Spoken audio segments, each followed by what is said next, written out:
All right, good evening, everyone. This is the meeting of the Whately Planning Board of February 24th, 2026. We are officially called to order at 5:32 p.m. 32 p.m. Our first, yes, sir. What's our agenda on the website?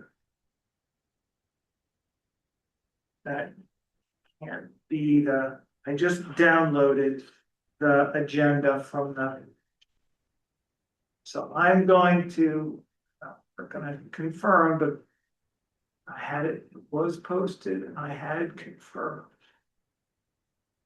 Because if for some reason it's not posted properly. Well, I received this main page. I received it through email. The other page is not posted. Okay. Upcoming meetings, planning board. It's there, JD, just. Okay, it was harder to And find, yeah. there's a link to the agenda, which I confirm is correct. Okay, very good. All right. Okay. And so what I want to do, I want to share my screen. Let's share screen. Very good. Okay. So again, we are being recorded and the meeting is called to order at 5:30 p.m. First order of business, review and approve the minutes. So the clean minutes were shared earlier. I will note, and this is for your benefit, Gwen, I corrected it on the screen, but in the header of the minutes that were circulated to the board, the year was 2025, not 2026.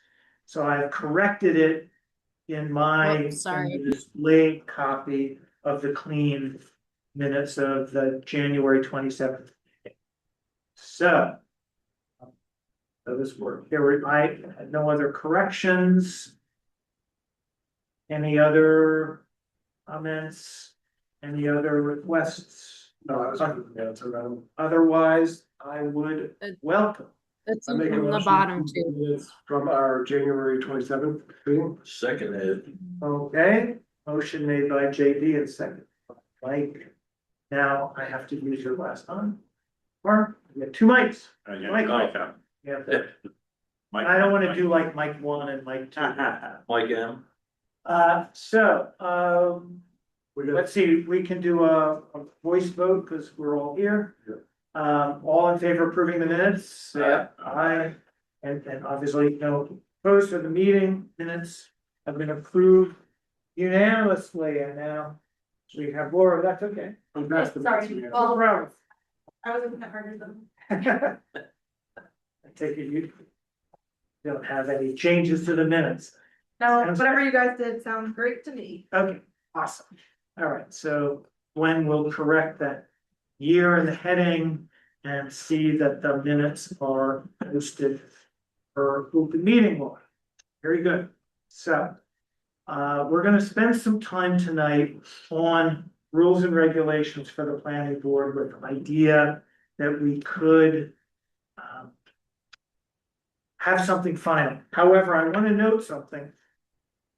I had thought we were going to discuss and vote on the rules and regulations. There is some conflicting information. And I'm going to share this with you too. There's conflicting information on whether we can approve board rules and regulations in a public meeting like this, or whether we have to have a formal public hearing with legal notice and a paper of record. Okay. I've used two different AI tools, and both of them have said no public hearing is needed for routine administrative things. You can just do it at a public meeting. However, they all agree, as do I, that if we were adopting rules and regulations related to subdivision control, that does require a public hearing because the Subdivision Control Act stipulates as much. So subdivision regulations are different from board regulations. However, having asked this question through Caroline, do we need to have a public hearing? Caroline's answer, I think, via our town administrator was, yes, by golly, you have to do it as a public hearing, not a public meeting. Advertise it, or just. Well, so, whatever, who knows? Not sure I'm gonna trust two different AI tools. I did some looking, Googling myself on Mass General Law. I found, since I'm sharing this with you, like there's a Mass General Law about regulations requiring hearings. And there's a thing here that says a public hearing is required prior to the adoption, amendment, or repeal of any regulation if violation of the regulation is punishable by fine or imprisonment. I don't think any of our board regulations, if violated, Warrant such a, Harsh punishment. I don't think so. It's not required as enabling legislation of the agency. I mean, the zoning act, I guess, is the enabling legislation for planning boards in general. And, C, a public hearing is required as a matter of constitutional right. So the logical next thing for me to do is to, maybe through Caroline or whatever, send a simple question to town council. I agree. Do we need a public hearing, or can we do this in a public meeting? But I will assume tonight we're gonna try to finalize our rules and regulations. And then at some point figure out how we can adopt. Does that make sense to everyone? That's what I. Sure. Okay, I just have one concern about our makeup of our board, okay, is that we have 5 members appointed alternately staggered. Right? well, We have a new, Oh, we have yeah. a new moderator. yeah, You and me and Laura all expire in June. yes. Well, We shouldn't have 3 people expiring yeah, in 1 year. yeah, It should be, and Mike was only appointed, Mike Hughes was only appointed for a year and a half. yeah, because he's filling, previous position. But we should at least stagger it so we don't have 3 Yes, expiring in 1 year. It's, just in case you get a moderator that Is has after. an axe to grind or oh, that's an whatever. interesting Well, idea. and the moderator we I mean, have right now. I don't foresee that, but But our moderator right now. Was retired from this sort of, he travels, so he's like out of the country for extended periods of time. If he's out of the country, we don't exist, Yeah, because we don't have 3 people if we don't get reappointed. right. But, a moderator versus well, he's, chair. so what I don't The know, moderator in town runs town meeting, Yeah. and he appoints finance, he appoints planning. maybe zoning. Maybe zoning, I think selectmen appoints zoning. The question is His just job. some scope of rules and regulations for the plan. I'm not sure that it is. So that may be an It's open in our question. draft rules. The makeup of it says that it's. That's right, Let's just see. and this, because I was reading through this the other day, and I'm like, Yeah. what are our terms of, like, 3 of us expire this year. Election of officers, role, How does that happen? vacancies. So under general provisions. So tell you what, could we? It would be helpful if we went through this a little bit in a somewhat orderly fashion, because there was some things. So the way I'd like to proceed, Carol, is that you'll take notes. Yep. On what we're doing, and then you will produce a version 2 Mhm. based on tonight's conversation. And am I mistaken? You had a first version on the 19th and then a final draft today. There's no final draft. There's no final, but a second version that's different. from- It This looks one different. has some markups and comments from Pete. That is what I'm displaying here, and that's what I circulated to all of you. Yeah, okay. Yeah, that's, Well, there were 2 drafts that I got. so there was the original version 1, Okay, and I guess that was marked up by me and Pete, sure. and that was circulated. I Okay. guess it technically constitutes a version I don't need- I don't but need- we didn't notate it officially in the document that way. Sure. Okay. Okay, so I don't need the first draft. So, yeah, so this is the version that we're working off of. Whatever I circulated is what I'm walking through today. And in section 1, under amendment and revision, I've just commented, this is the part that says Policies can be, well, of course, first of all, we should always refer to these not as policies and procedures, but as rules and regulations. Because there's a legal distinction between policies and procedures and rules and regulations. Rules and regulations have more legal force than policies and procedures. So, and I think I, generally speaking, Caroline, replaced any usage of policies and procedures with rules and regulations. Okay, sounds good. So this amendment and revision is written to say we can do this by a majority vote at a regular meeting. So that is, I'm just gonna leave that commented because we have not resolved that matter.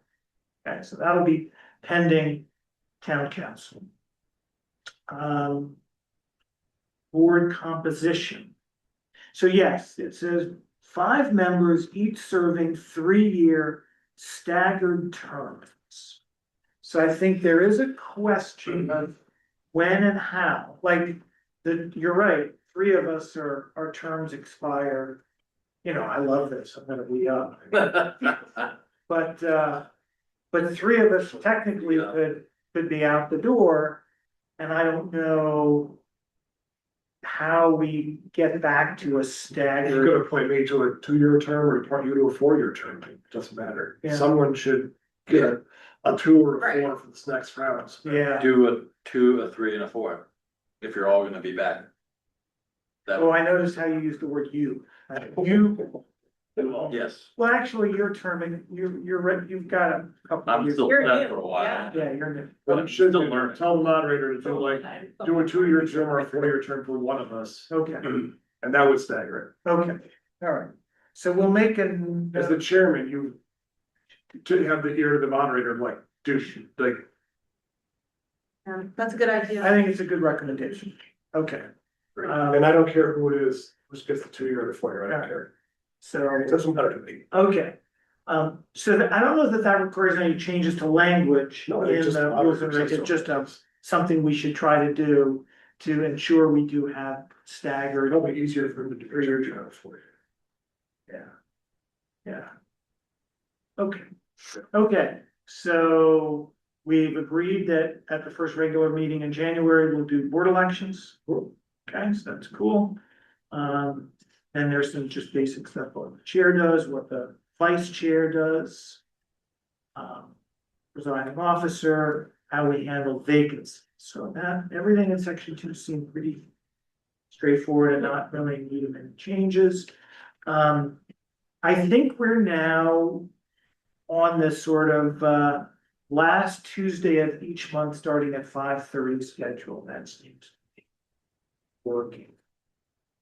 And it seems to be avoiding conflicts with select board and lead finance. FinCom's been meeting with the select board on Wednesdays, we joint meetings, so it's been working out for us. So that'll still, I think we can encode that here in the rules and regs, and the rules still give us the option for, you know, additional meetings may be scheduled as needing, meetings may be canceled. And there's insufficient business. So I think Right. we have It's not set in stone. it's not set in stone. Yeah. Oh, and in case any of you were curious, special meetings may be called by the chair or by any 2 members.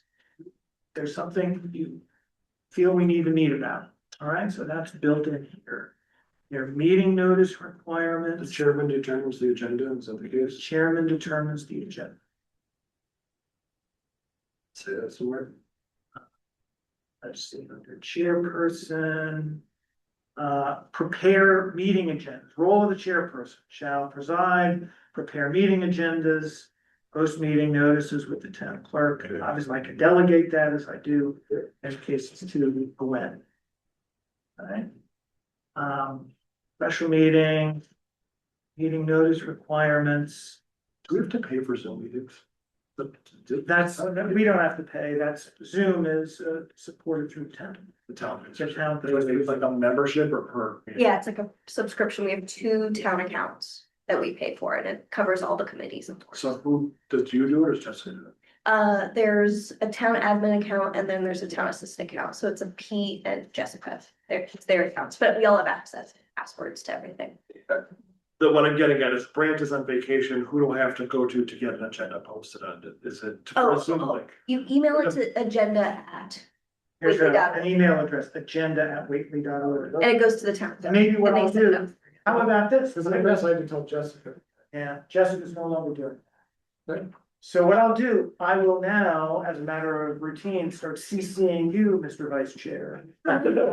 Some of these communications. Just wanna learn how to do this. I know, well, that's how you'll know, because you'll start to see. learn. Okay, I can also add it, Okay. if that's helpful. Agendas should be set to. Okay. that'd be big, yep, that would be fine. Well- Well, should I start CCing Yeah, then? go ahead. Should Go I? ahead, Gwen. All right, so then should I start CCing then when I post to agenda? Because that's usually what I do. When I post to agenda, I CC you. Should I start CCing Yeah, JD? CCJD as well. Yeah, Okay. Yeah, that's fine. I can do that. it's afraid you're on vacation, I don't know how I'm gonna get you. Right, okay, we've got the meeting notice requirements. I think we got that rule, the idea, the rule that we should provide, you should all get. Meeting agendas at least 48 hours in advance, I mean, that is, because you have to do that to get them posted anyway, so I think that's. Quorum and voting. A quorum of 3 members must be present to conduct official business, we've known that. For special permits. We have the affirmative vote of at least 4 members. This is why they can, if we do that, we don't do that very often, but it's important to make sure we have that. All votes shall be recorded. You noted this comment, Caroline. Can you provide some detail here? Also, you misspelled my name, but I'll get over that. But I think there's enough detail in there for. I that to think be- so, and to be honest, I think I added that comment in like December of last year, so I think that. I think that's pretty good. Okay, then there's a second, so I think we're good with section 3, section 4, public hearings. This is the bigger deal.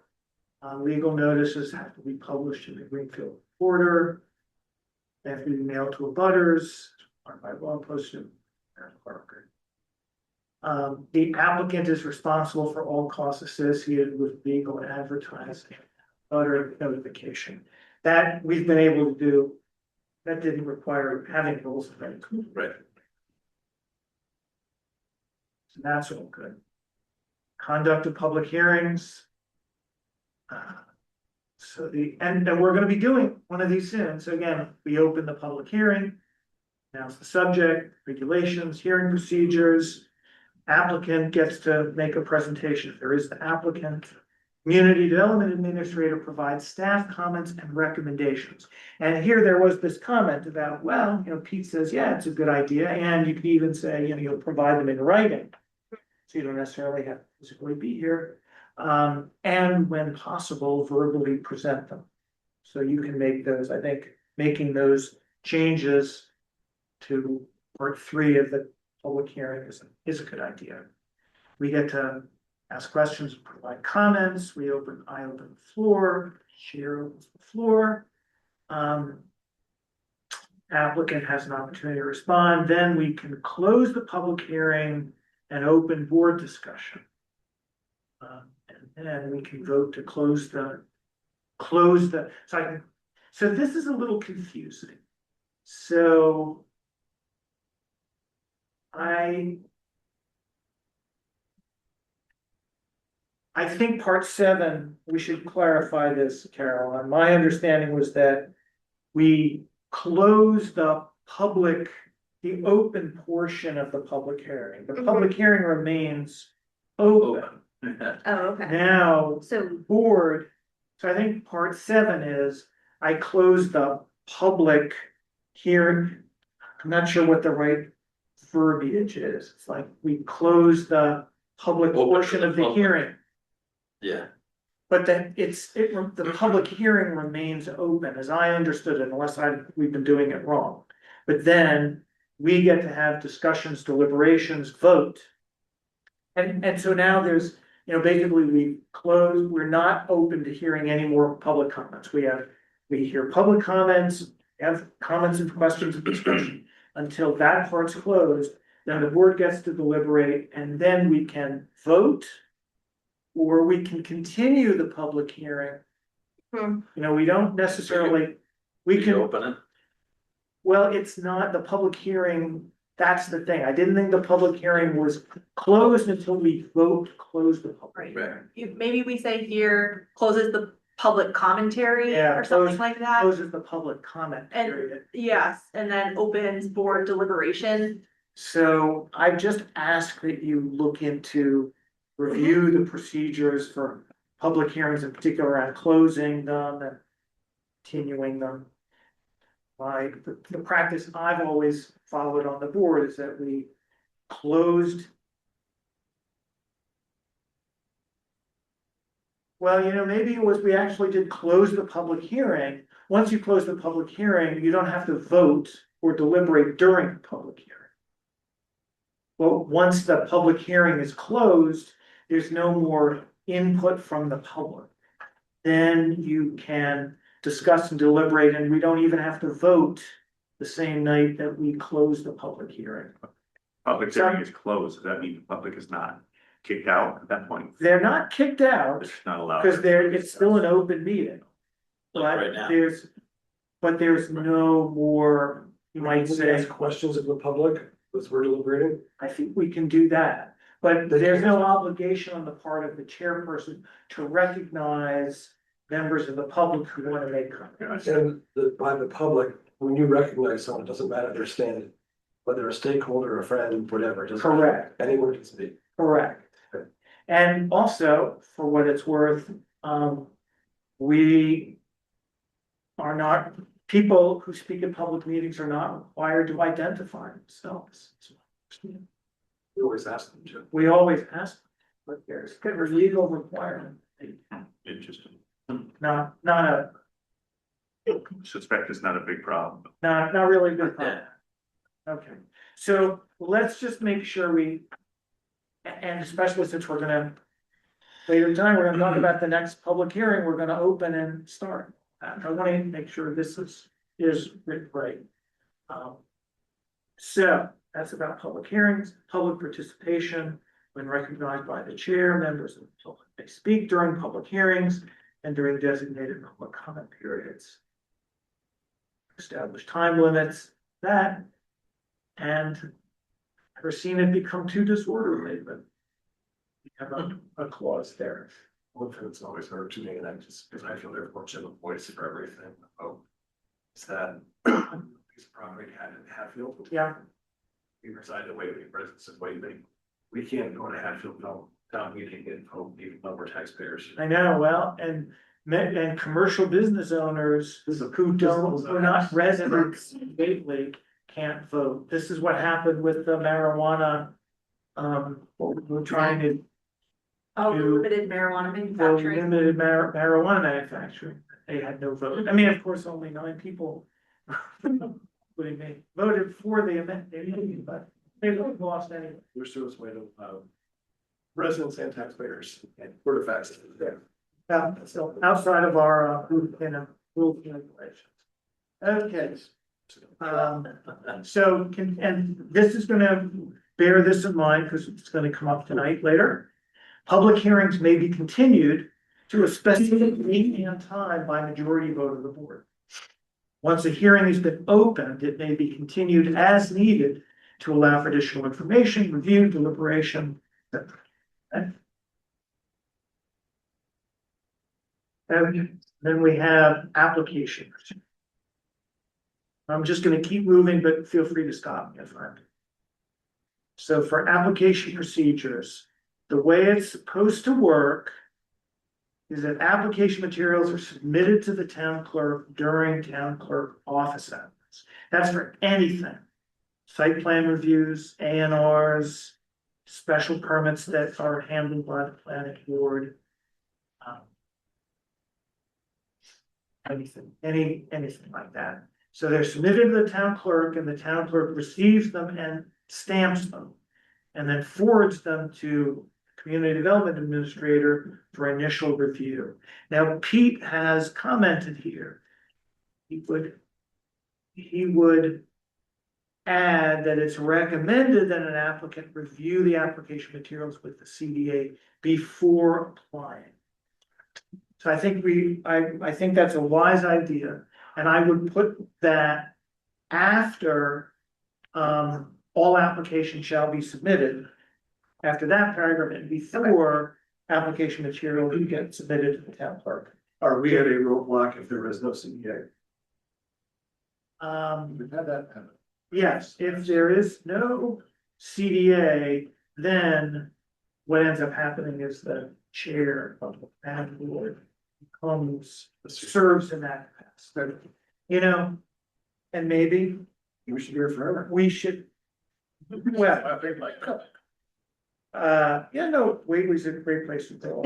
I'm only chuckling because I've had so many similar comments. That's the only reason I'm chuckling. So it's probably worth finding a place in the rules and regs earlier to have some provision about, in the absence of a community development administrator, that, you know, role shall be satisfied, filled by the chairperson. And Yeah. so there's a clear succession, okay? But then, so in theory, it's recommended they review with Caroline before they submit. But basically, once it's submitted, Caroline does the review and then shall review them for completeness and compliance. Applications that are incomplete or do not meet submission requirements will be returned to the applicant with an explanation. And then if the CDA determines the application is complete and in compliance, the administrator shall notify the applicant and the planning board chairperson. So I think I think it would make sense. Oh, and it says notify the chairperson and circulate all application materials to all planning board members. All right, because what I don't want to do is then again be a bottleneck of you review, send to me, then I have to circulate it to the. So as soon as you've reviewed it, notify me, send it out to them.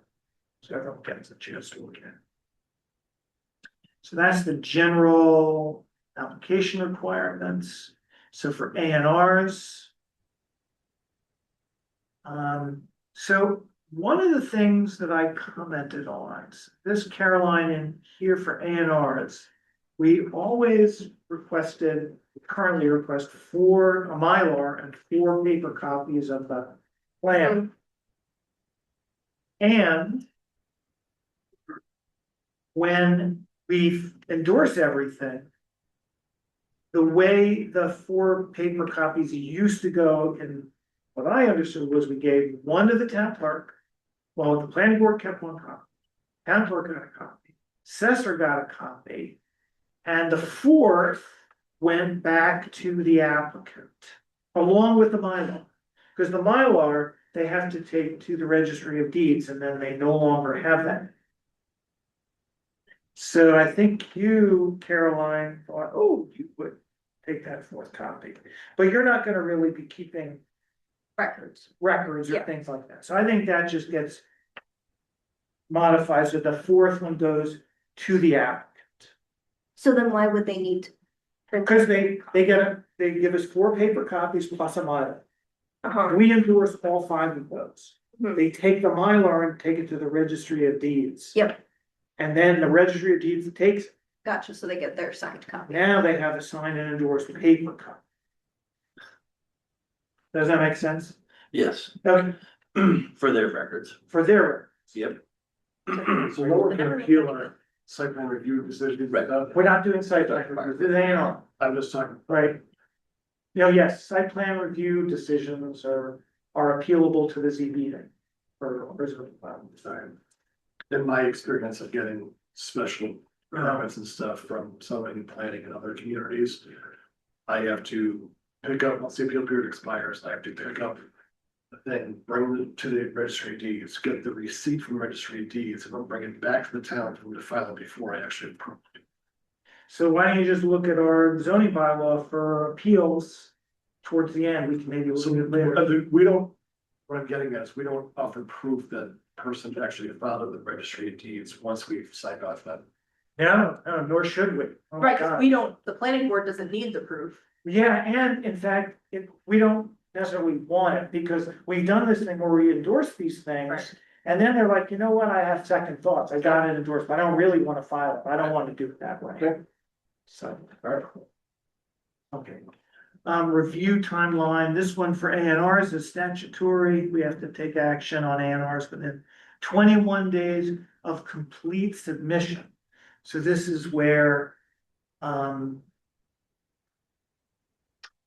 know, and again, I'm still a little. So in the way this is written. The application for an ANR goes to the town clerk and stamps it, that's sort of an official. Date stamp of receipt, but receipt doesn't mean that it's complete. And so there's. I have a feeling that almost regardless of this language. From the date that it's received and stamped by the town clerk. This 21-day clock starts ticking. So. And if there's a lag in getting it, the application materials checked for completeness, you know, basically we'd have to act on the ANR application. We can deny it. These calendar Reject days it. are business days. These are 21 days, calendar days. They're not Calendar business days. days. 21 calendar days. So we might have to scramble. If one of these came in, to pull a meeting together quickly. Are you worried, excuse me, that someone could like potentially find out when we're meeting and then try and sneak it by us by, our next meeting is a month away and 21 days? You know, now that you put it out there on the recording, probably yes. Well, that's my point, that was, but like you'd have to be, Yeah, Pretty sneaky. like, you'd have to be really in the weeds to and like, you have to be, yeah, I don't worry about that really lately, but. Right. But the point is that if we don't act on a ANR application within the 21-day period, it is constructively approved. It's just the top clerk of a petty board stamp. Yeah, I feel like if there was someone who was trying to do something like that, it would be for a project that everyone knew was going on and we'd be Aware of be it. paying attention. yeah, I So, think I don't- so. But this is mass general law anyway, so we don't Yes. have a choice, we just Yeah. have to We do don't it. have a Yeah. choice. But That's where I was headed with it, was maybe it's not really worth worrying about. I think this is where I'm still a little unclear about the leeway in the language, because it does say. You know, they have to submit a complete package, like if they leave stuff out. It's not complete. The 21-day clock should not start ticking, like if they don't pay their fee. Right. Right, so. So this is still like a little gap, like because it opens the door for us to drag our feet on reviewing it for completeness. There's nothing in here that says we have to. Upon receipt by the town clerk, we have X amount of time. Right, to review it for completeness. So I'm going to, and I think we should all assume that the clock starts ticking. The 21-day clock starts ticking when it's received and stamped by the town clerk. And we're just going to have to get timely notice as ANR. Okay. Yeah. Special permits. Special permits are different, they don't have that 21-day statutory rule, so in this case. And so we only deal with common driveway special permits and, common driveway. And side lot access, which they often go together, you have a common driveway and you access your lot off the side. So those permits are the only ones at the moment that we deal with. So then they can be reviewed, determined complete or not, and then. But there is this requirement, they must be received by the town clerk no later than noon. 21 days prior to a scheduled planning board meeting in order to be placed on that meeting's agenda. So somebody comes in 2 days before a meeting, we're not obliged to take it up, because we do need some time to review those materials. Once we receive these things, these are all the departments and boards that we circulated to for comment. I think there was another list somewhere else. I think I just made sure it was complete and in alphabetical order. So AgCom gets it, building inspector, Board of Health, Concom, fire, police, highway, ZBA. There's been, my experience, any other boards or committees, ooh. You know what? Historical commission. So we need to add the historical commission Are they a commission or a society? as the We commission, have both. We do, not the society, the commission. okay. No. There's a historical society that does the museum, but they Yes. They don't like, supposed to, it's sort of society, we're supposed to. yes, but I think on our website, And the milk. there's bottle, an right? actual,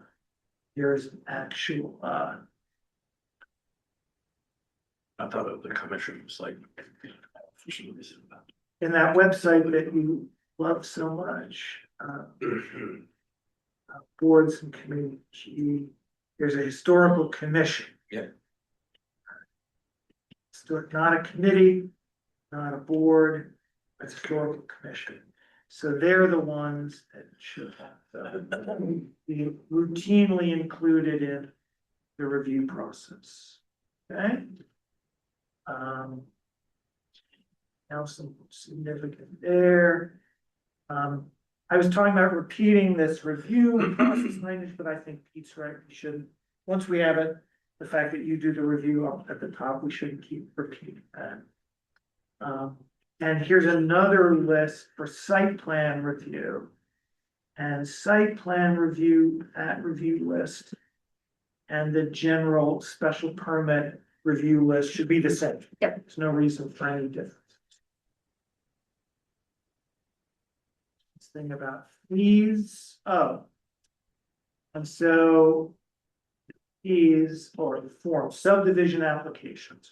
So there's another gap in our operating behavior. We have a form A for we haven't done subdivisions for a long time. But we're missing two forms that would be needed.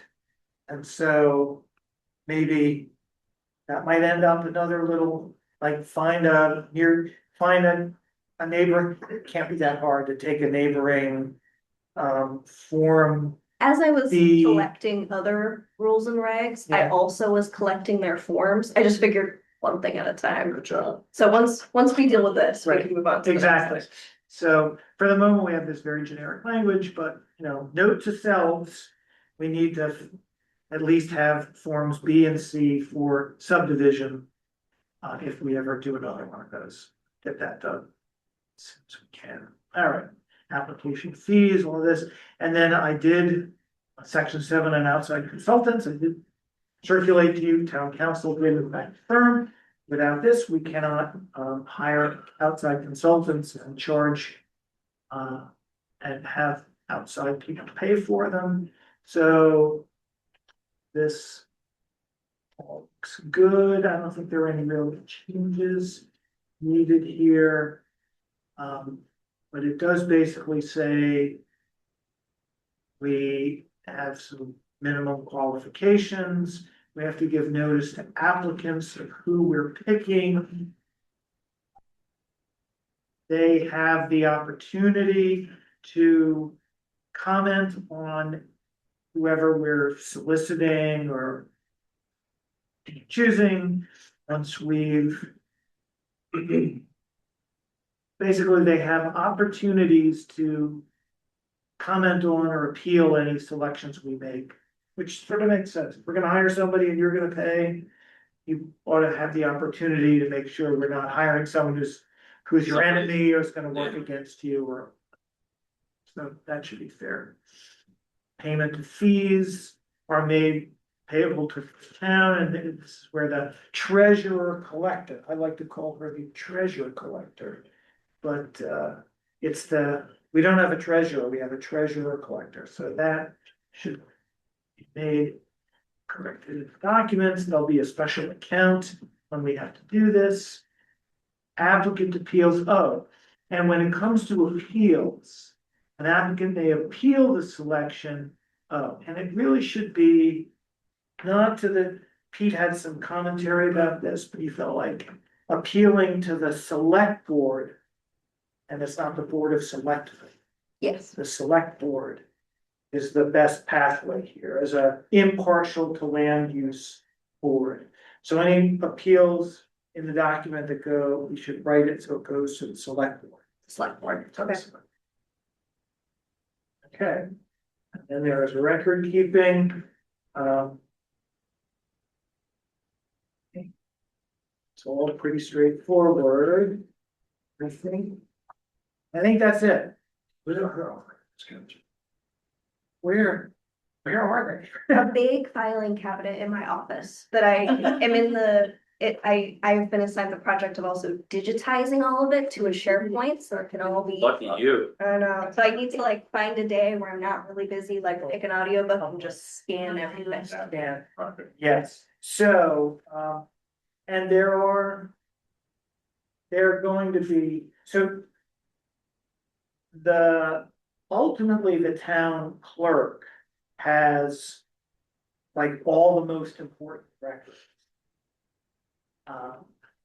But things like informed letters that we've written, like right now, ever since I've been on the board and we've been using online cloud drives. I've been curating all of that since roughly 2020. But there might be some records that never made it into our files because the previous land use assistant kept a lot of stuff at home and we were never able to get that person to deliver those materials over to us. My dad was chairman of conservation in 26 years, first projects. Not to get it. Boxes and boxes of records. Yeah. But the most important stuff is, and then with digitizing and keeping things on the cloud drive, I'm feeling pretty good about it. Everything that is 2020. It comes in, that was not digital. Yeah. Okay, All right. Just a quick question. Sure. Now that we're kind of through it, yes, with one of the emails you sent where Peter had commented on hiring people. yes. And So so I got the impression that he was suggesting that we shouldn't have anything in here about that because it goes all to the zoning board, and I was kind of down the rabbit hole on that. okay, I'm happy with what's in here, it makes sense to me. Was I just misinterpreting what he was saying? I may have fire hosed you with too much information. This is, we do need this, and town council has confirmed that. Okay. If we as a planning board need to hire an outside consultant, which we've not done as long as I can remember, and no Right. one on the and apparently we've not had legal authority to do this. Right. So we haven't done it, but if a site plan review came up and we felt among the five of us, We need to. we needed an outside consultant, then we would like to have the power to do that, and this enables that. Yeah, it makes sense to me, it just, But it'll be different as it relates to our next topic tonight Right. on battery storage. Which I will explain, Yeah. but this means that for any, even I suppose for an A and R, well, I guess for an A and R. If I don't know how that could work for an A and R, but for any special permit, common driveways, side Right. lots, or site plan reviews. We at least now would be able to hire somebody at applicant expense. Any other comments and questions about? This? So then, the ball is now. Yeah. In Caroline's court to do another redraft, which I will review before our next planning board meeting, but we will get a new draft out to the planning board by our next meeting. And we will either, if possible, vote to approve it if we can, or we will schedule a public hearing. You good? There was one more thing before Okay. I go that's Please. unrelated to the rules and regs. Yes. But it does divvy a little bit from the agenda, if that's all right. Okay, so let me just say, we're officially closing on the agenda item on rules and regulations. Yay, us. Okay, everyone knows what's gonna happen. Okay, so please. So Brant, Pete and I are meeting with Meg Rhodes at FERCog next week to help draft the land use chapter for the comprehensive plan for the town. And some of the things that, we're gonna talk about is like, what does the next 10 years look like for land use for the town? What are some obstacles that we think we'll run into? What's our wish list? And so if you have any ideas ahead of that meeting and want us to relay that to her, we'd be happy to do that. She's also gonna come to next month's meeting and we'll present the draft and we can give feedback to her then too. But in case there's anything you really want in there before you're given the draft, let us know. Okay, thank you. So you can, Think about Think about that. wastewater is really, is like the big thing that I think about. Is what wastewater? Wastewater. well, the lack of sewer systems in town is limiting, like, makes affordable housing really hard to do and a lot of other things, but. They have a mandate that the whole town is gonna go from septic to sewer. I think it'd be impossible to Yeah. Yeah, get everybody in Be able to town. afford it, No. so the town would Yeah. never be able to They afford it. do it, in Florida through community development district bond. They did it on Marco, it was 25,000, but you could pay it off in 30 years on your taxes. So you improve the community, but you're not going to get hit all at once. That's interesting. They're exploring some options to connect with like Hatfields, Right. Sewer and South Deerfields. So there's some options with residents that are close by, but I think like the treatment plant would be the bottleneck. Mhm. yeah. Money, never mind putting it. My guess is you're heading in that direction this time. Yeah. Yeah. So if y'all have any ideas ahead of that. West- No, I know, I'm like. Before you have run a off, septic system, because- that's what you do. So before you run off, Caroline, that reminds me of another thing that I wanted to alert you that involves Caroline. He told me today that Caroline, Oh, but yeah. he's asked Caroline to do some work on an exit 35 overlay district bylaw. Like, start to do some initial research on that. And you may know that JD was on the exit 35 Study group. study group. And so I would like there to be some interaction between the two of you on like how that develops. Yeah, certainly. So that, The other thing on my radar is ADU yes, bylaws, which, one step at a time. yeah, yeah. But thank you all. It was great to speak. with you. All right, thank you, Caroline. Appreciate your work on our rules and regulations. Be so nice to have those. Okay. All right, so our next topic is going to be. And it's going to be battery storage. Battery storage. Oh, so. So I've been since our last meeting, a lot of what I was doing on the battery storage bylaw was driven by my efforts to come to an understanding of this new consolidated permitting process that has been created also as part of the this clean energy law. Okay, so the idea is, and remember big picture in this clean energy law. And that relates to battery storage, solar, but when it comes to battery storage, the law divides the battery storage world into large facilities that are greater than 100 megawatts. And the law says any large storage facility is going to be reviewed and permitted not by local planning and zoning boards, but by the state level energy facility site board. The idea is big stuff. NIMBYs are gonna be sort of cut out of the. That's effectively what the law has done. It says, we need a streamlined state level process, probably for the things that create a lot of uproar. So that's outside the scope of local zone. 100 megawatts or bigger for storage.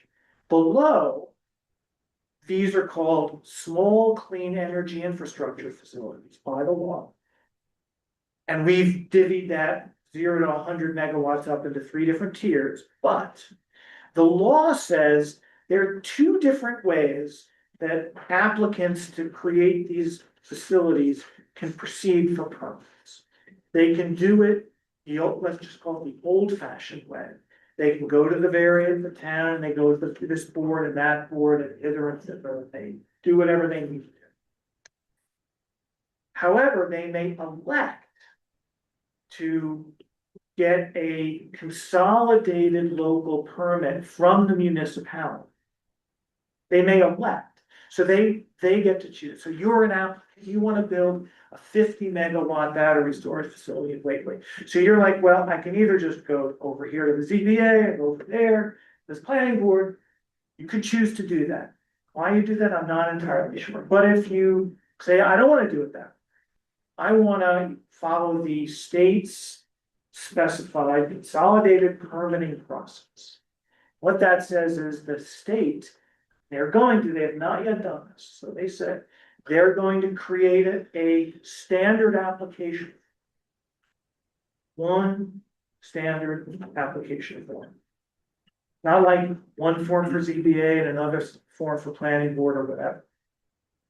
One standard form. So now you say, I want the consolidated process. I'm gonna complete this application whose form and content is guided by the state law for consolidated permitting. Stuff in our local bylaws are not, So it's not gonna go from the state then to us. it will. It's not like the consolidated permitting process means it goes to the energy facility siting board at the state level. Right. For Kicks back to us. It comes to the town, but now the town has to have a designated local permitting authority, one point of contact. So now you Right. don't have to go to separate boards independently, you go to one board. Makes sense. And you say, here's my application for a consolidated permit. You guys deal with. figuring it You out. do whatever you have to do, and you've got 12 months to get an answer to me. Yay or nay. And if you fail to do it in 12 months, it's constructively approved. Alright. Now, Time to wait. Now, what that means is that on the town side, we have to have a coordinated response to these kinds of applications, and our zoning bylaws need to be written in a way that aligns with that possibility. Right? So I had to spend a bunch of time trying to read this, research, and figure out how to write a bylaw that could be used both in the old fashioned way. And this one. But basically, the answer is you write it as if it's going to be used for a consolidated local permit. And the only difference is that if they elect the old fashioned way, then the zoning bylaw says the form and content of the application. Is there any possibility that we just say that we adopt the consolidated application process through the state and then people just have to do that just to simplify it? Well, in effect, de facto, that's what I built into this. Okay. That the way it's now written, the most important thing here, I want to talk to you a little bit about process here. And what we want to accomplish tonight. The state does not have this yet. The Like, state, they don't have a form. they don't have a form yet. The March 31st is the state deadline for getting all final rules, regulations, guidelines, and forms published. Which is not far away. Not far away. They have I, published the final, what they claim to be their final rules and regulations. Yep. They haven't published all of their final guidelines. And they haven't done this form yet, and they have not yet updated the model bylaws for both solar and batteries. So there's still some work to do, stuff that Yeah. I'm watching and waiting. cause I'd be curious, a year is a long time. I get what they're trying to do, it makes sense, you wanna streamline it. Yeah. But if you're trying to put the system in, you're gonna wait a year. And all you have to do is fill out one application, I'm guessing you're gonna pick 10 towns. And hope that, you know what I mean, like you're gonna put all this work on the town. And if you have a bunch of different, I don't know, that's where, Yeah. I don't think the state, in typical fashion, has thought it all the way through. Well, municipalities are going to have to figure out how to deal How to with deal these consolidated applications and these. But what I wanna point out is that the way I ended up building this into the latest bylaw draft, which I think I'm now.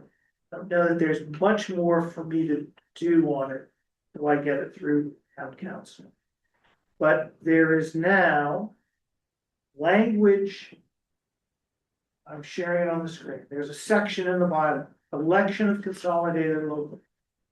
It says they may elect to seek a consolidated local permit pursuant to this relevant state law. When they do that, there may be so-called pre-filing engagement requirements that are also specified in state law for different tiers of projects. The town won't be able to impose additional or conflicting pre-filing requirements. So it's like consolidated permit means the process is more determined by state law, but planning and zoning boards still get to be involved in doing the review, but they have this deadline to provide a result. Okay, so the ZBA shall issue.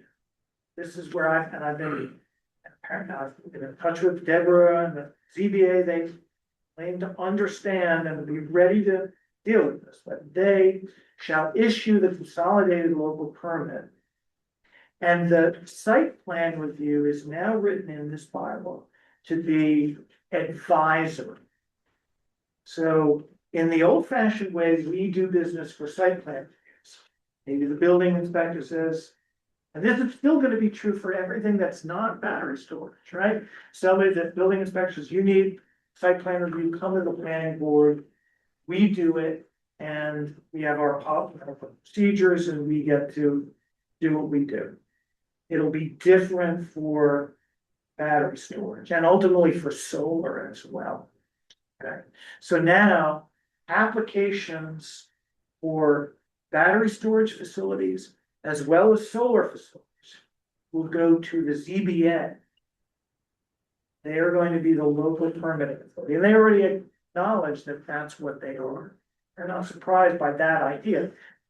So applications will be given to the ZBA, and the ZBA, in those cases where there is a special permit requirement and a site review requirement.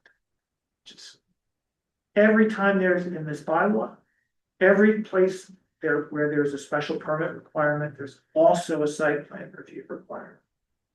There are cases where there's no special permit, but there is a site plan review. And there are cases where there's neither a site plan review nor a special permit. But even in the case for battery storage, where somebody is just, it's a system that only requires site plan. In this process, if they go to the ZBA, they submit their application. If they choose that path. If they choose that. Yeah. But the way this bylaw is written now to always say, even in the non-elected case, basically I've aligned the elected and the non-elected cases to basically be the same. Same. And you will see under application procedure and requirements, right up front. An application for any best installation required site plan review or special permit shall be filed with the ZBA.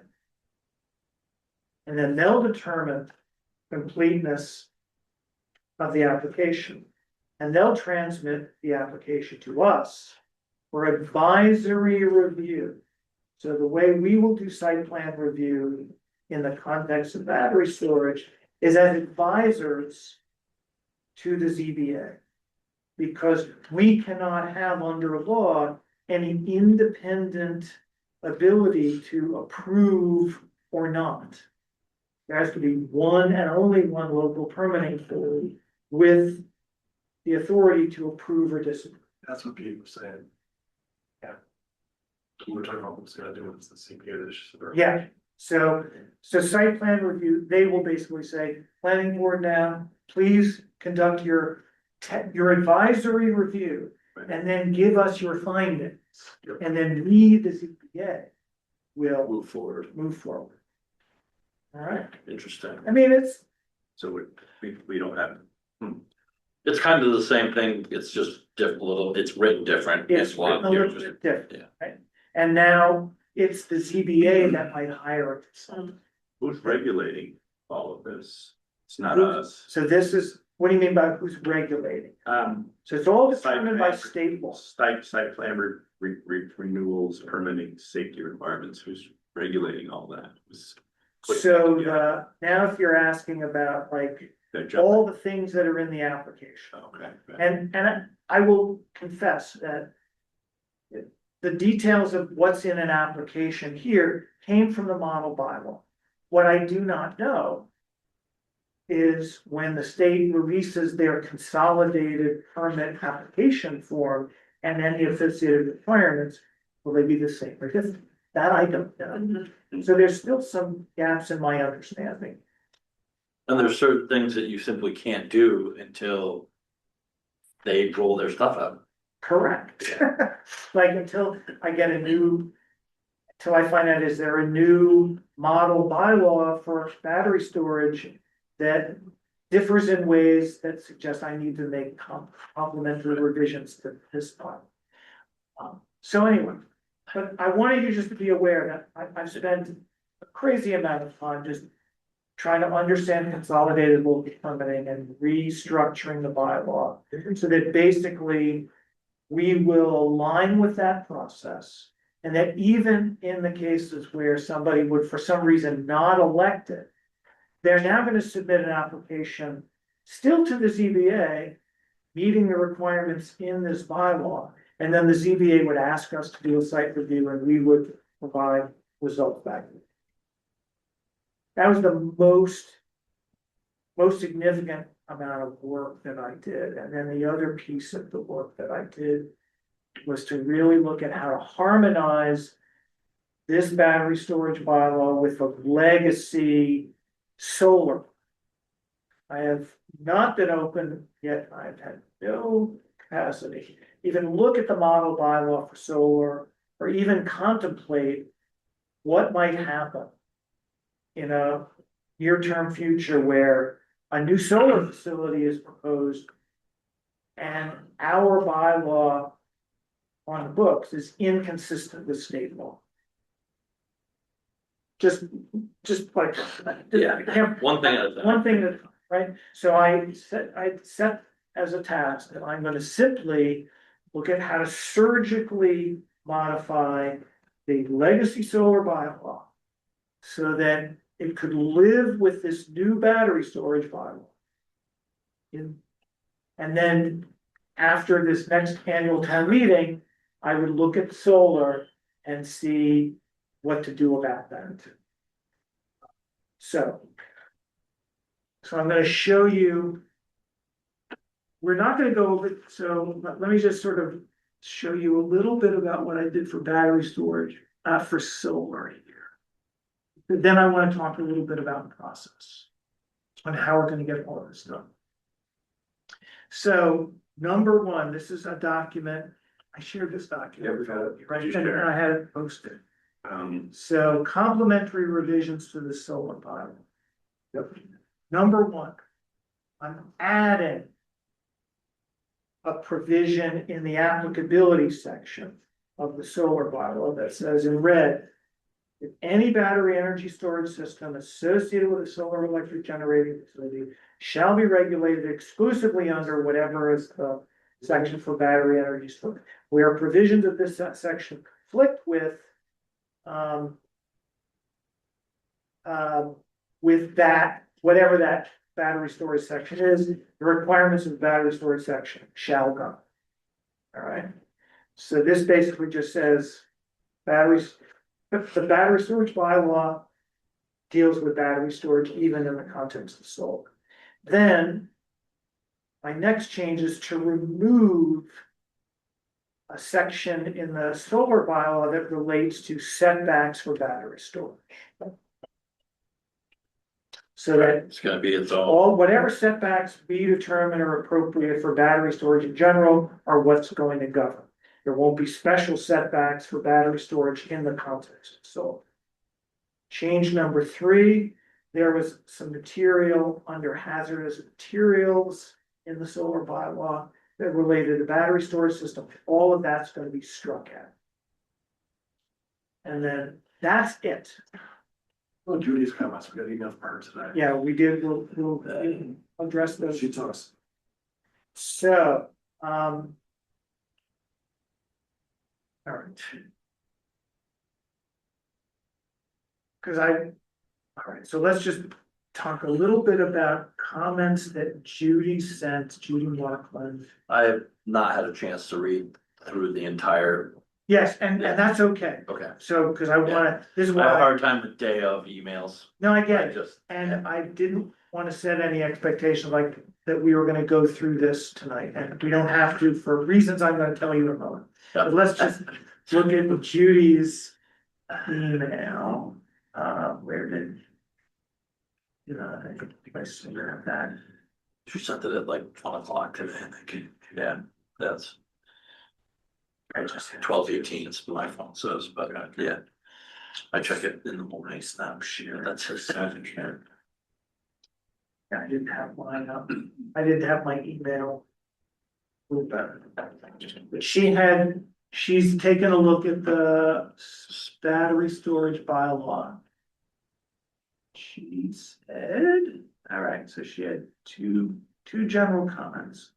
So, she had I had in the battery storage bylaw, so the Energy Storage System Study Committee had recommended, this was turned over to the planning board, that there was concern about not only protection of public water supplies, but ensuring that battery storage facilities are adequately set back from even private water supplies, private wells, right? And the concern that I've had with the way it was written, just a flat that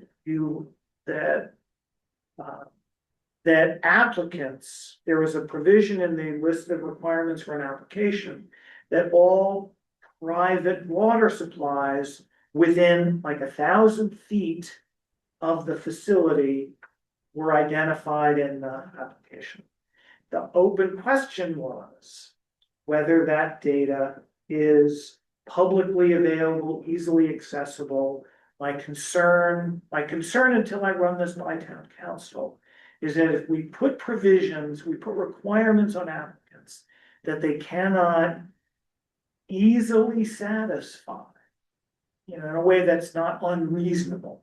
If you're putting an undue burden on an applicant to gather information that's not publicly available, then they could challenge that, right?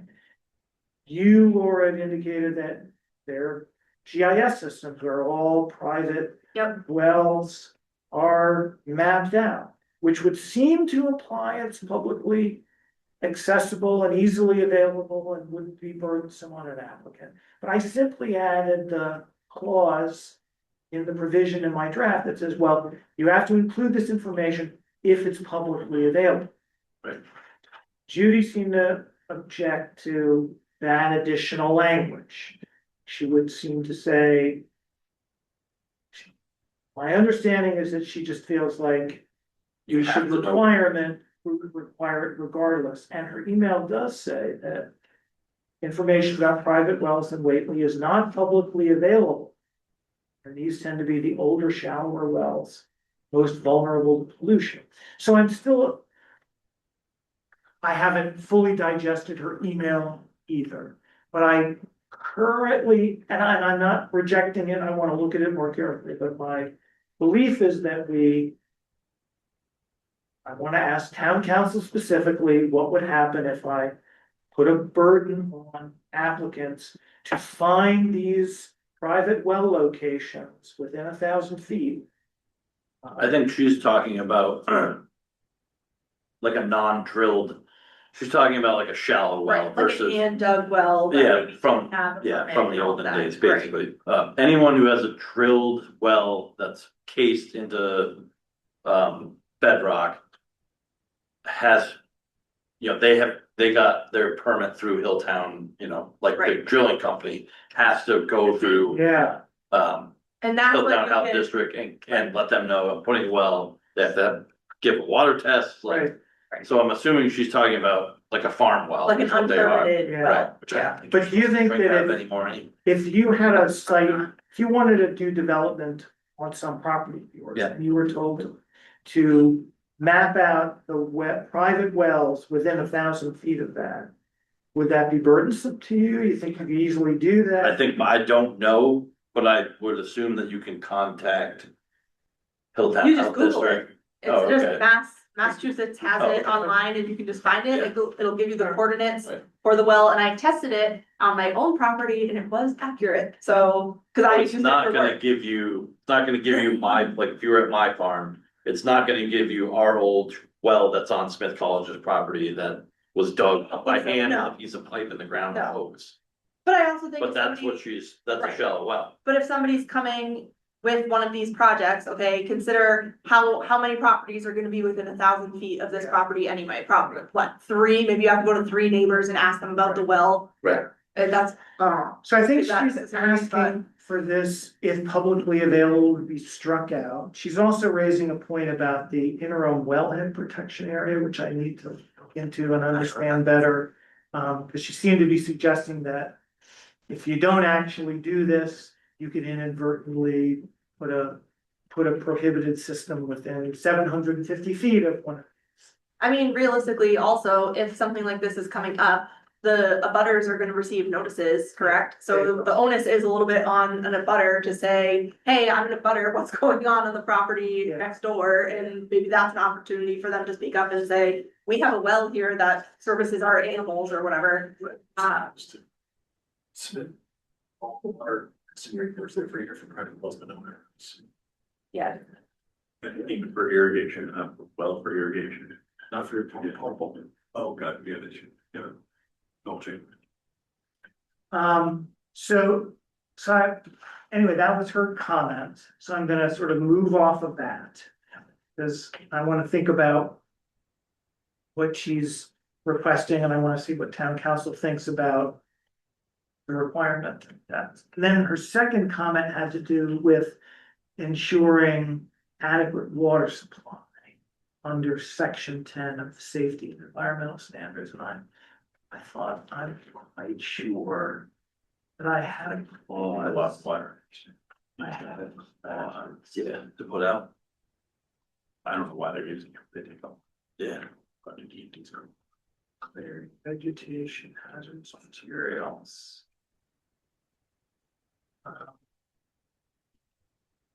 There was where I'm sure I had a clause about adequate water supply.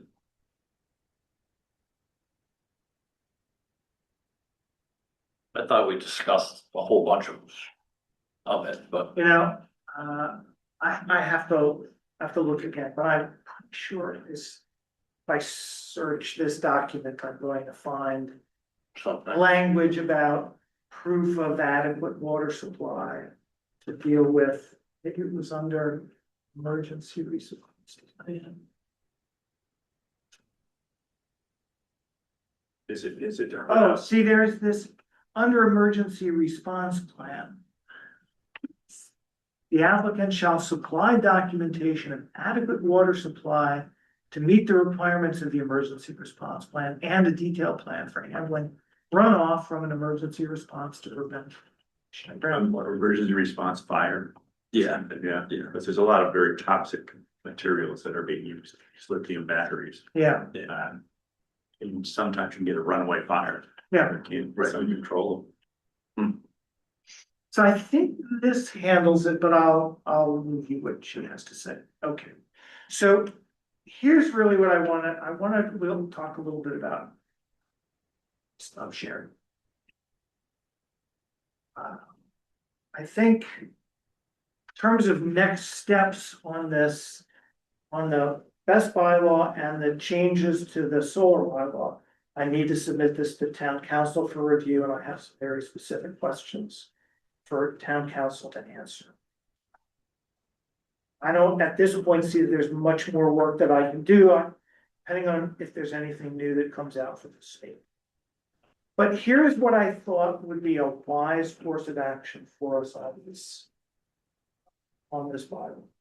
What I was going to propose is that that we schedule a public hearing on these drafts I've circulated tonight. And we schedule a public hearing for our next regular meeting date of March 31st. With the plan going in that we will open a public hearing, take any comments, have whatever discussions we want to have, but not close the public hearing, but continue it to our next meeting in April. You may know that annual town meeting has been scheduled for June 2nd at 6:00 p.m. They have said that the deadline for warrant articles is May 4th. Okay. Now, obviously, we need to, it turns out, not a best practice, but it turns out that as long as we keep a public hearing open, and we can continue to change and revise a bylaw draft, as long as we do so within the scope of the legal notice. I have a draft of a legal notice that gives us a lot of latitude. Basically, if you have a public hearing, you can make changes during the public hearing before you close the public hearing and vote.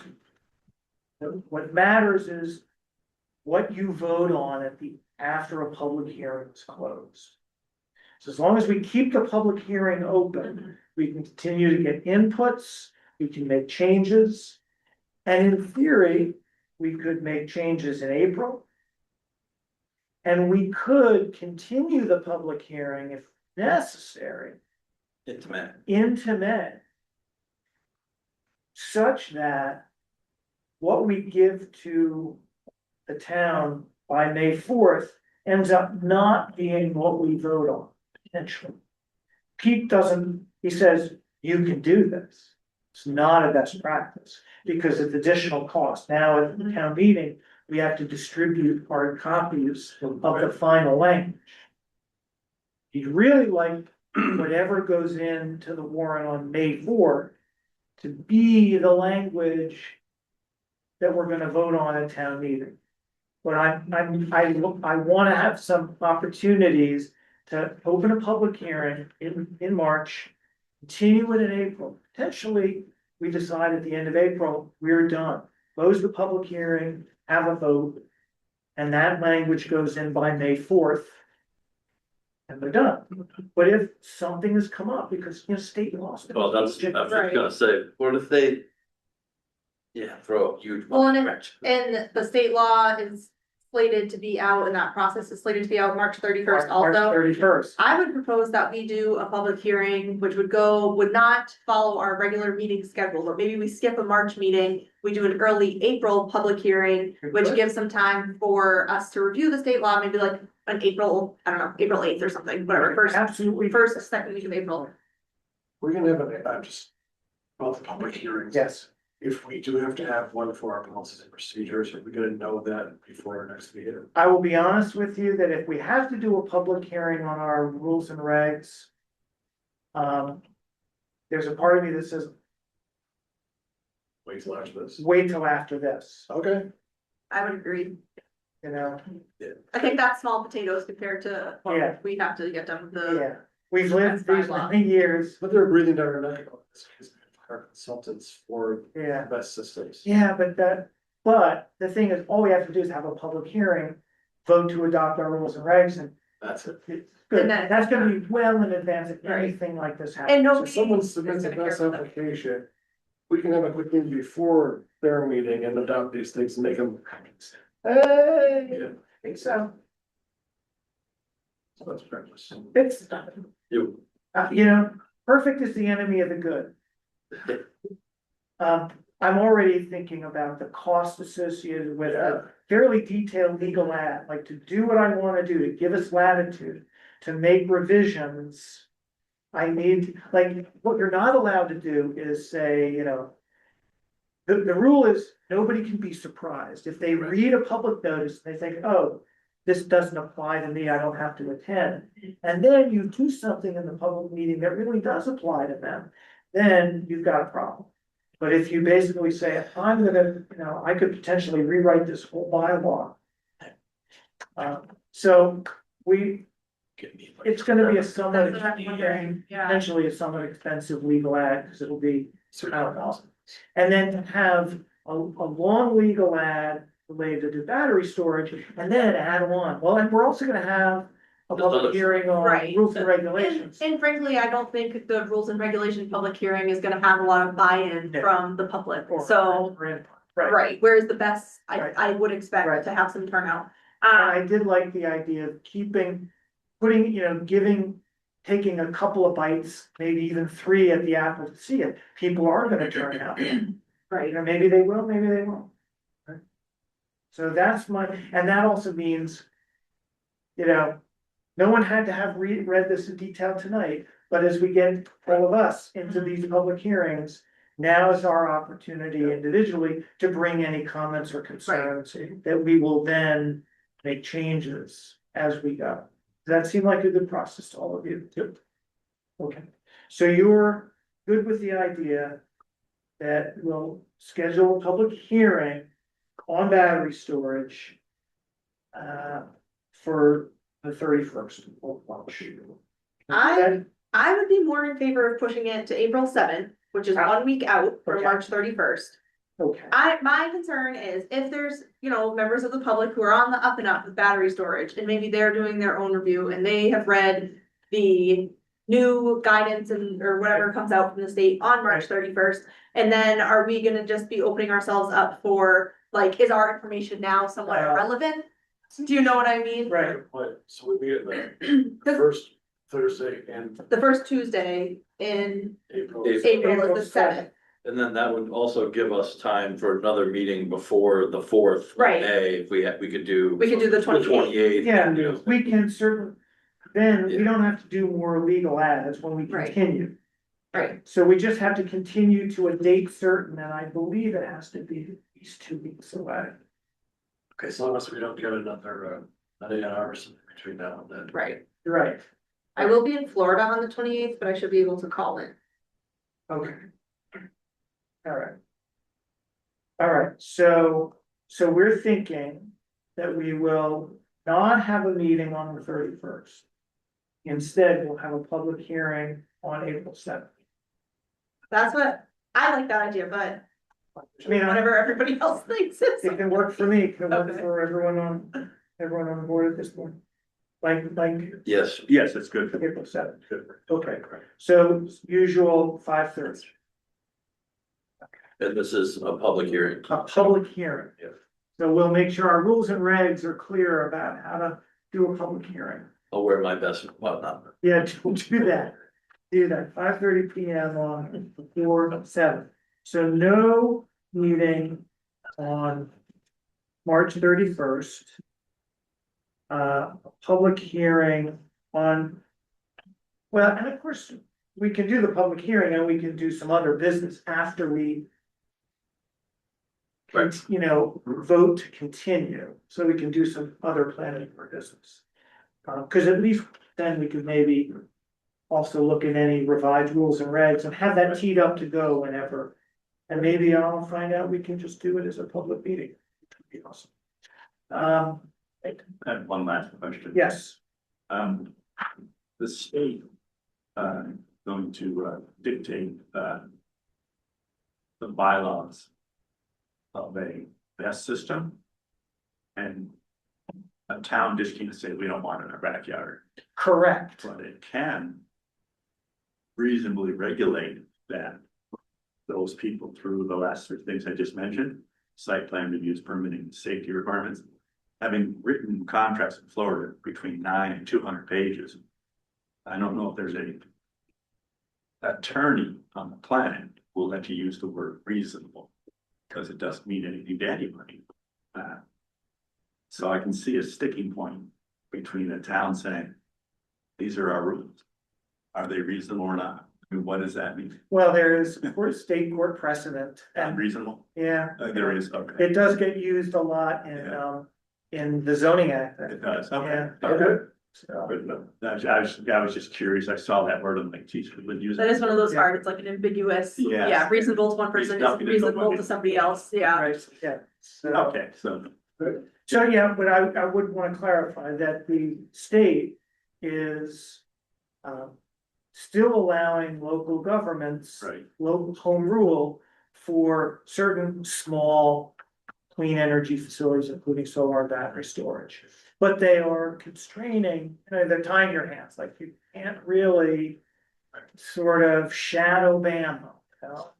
You really don't have, I'm sure there are people in Whately who believe battery storage of any size doesn't belong in Whately. Those people are going to be disappointed, because state law wouldn't even let us do that.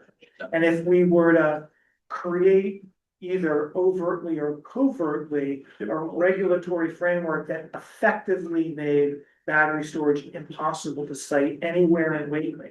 Like, there was a time when an old draft of this bylaw said that battery storage had to be located 100 feet above the flood. that's still true. No, we've taken that language out, Right, right. and I've rewritten it to be, 100 feet from Nowhere, the Right, edge. nowhere lately.